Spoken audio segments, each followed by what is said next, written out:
Some students end their dreams because of one exam result, without realizing life gives thousands of other chances to win. Rohan sat silently outside his house, holding a single sheet of paper in his shaking hands. His exam results failed. One word, one paper, one moment. And suddenly it felt like his entire future was destroyed. He could already hear the voices in his head. You're not smart enough. You disappointed everyone. Your life is over. That night, he locked himself in his room. He opened social media and saw classmates celebrating their marks, posting photos and talking about colleges and big dreams. Meanwhile, he stared at his result again and again, feeling smaller every second.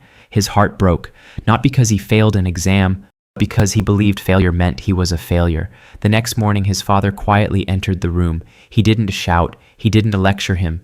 He simply sat beside him and said, "Do you think this paper knows your kindness? Does it know your hard work? Does it know your dreams? Can marks measure your courage?" Rohan stayed silent. Then his father pointed outside the window. "See that man running the successful shop on the corner? He failed twice in school.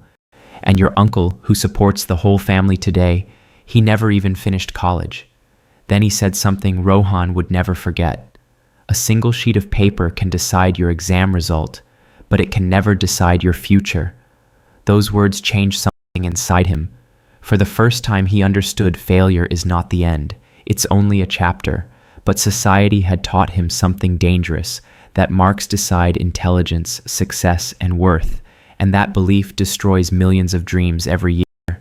Some students give up because of one bad result. Some stop believing in themselves completely. But the truth is, life is bigger than marks.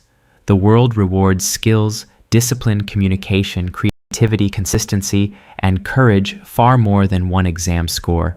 Yes, studies matter, education matters, but your marks are only a small part of your story, not the final ending.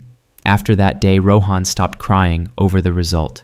Instead, he started improving himself. He learned new skills online, worked harder, read books, built confidence, failed again sometimes, but never stopped moving. Years later, he became successful in ways he once thought were impossible. And one day, he found that same old failed result sheet in a drawer. He smiled, because the paper that once made him feel worthless had absolutely no power over his life anymore. Remember this: a test can measure what you wrote in 3 hours. It cannot measure your future. It cannot measure your potential, your mindset, your creativity, your hunger to succeed. Some of the most successful people in the world were once rejected, underestimated, or called failures, but they kept going. So if you failed something recently, listen carefully. Your life is not over. You are not behind. You are not useless. And you are definitely not finished. This is only one moment in a very long story. A single sheet of paper may decide your marks, but your mindset, actions, and persistence decide your future.